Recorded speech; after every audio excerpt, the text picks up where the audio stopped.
Now, police body cam footage that highlights a disagreement between the wife arrested in the Bahamas, accused of ordering a hit on her estranged husband. Cops were called after a dispute when Lindsay Shiver apparently changed her plans last minute to ride on the family's private plane to the Bahamas, which her husband told cops was just to meet up with her lover. 5 days later, she was arrested. Police roll up to a mansion in Georgia.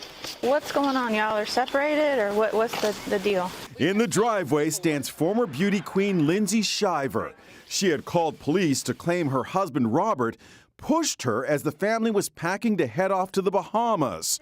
He denies it. We have filed for divorce. Okay. Living in the same house. It's hell on earth, as you can imagine. Just got super aggressive, and that's when I called immediately, because he's been physical before, and I'm just not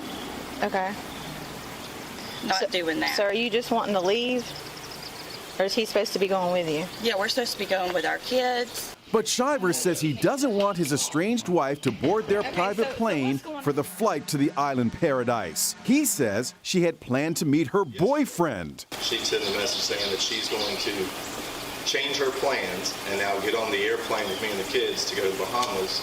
She's going to go to her boyfriend, and me and the kids are going to our house. Out of earshot of the battling Shivers, the officer discusses the bizarre situation with her colleagues. Why are you filed for divorce and going to go on vacation together?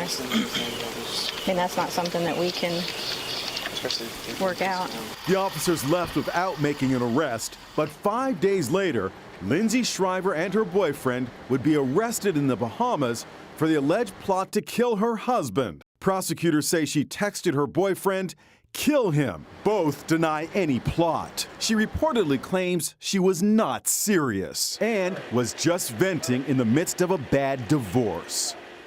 Shiver must remain in the Bahamas until her trial.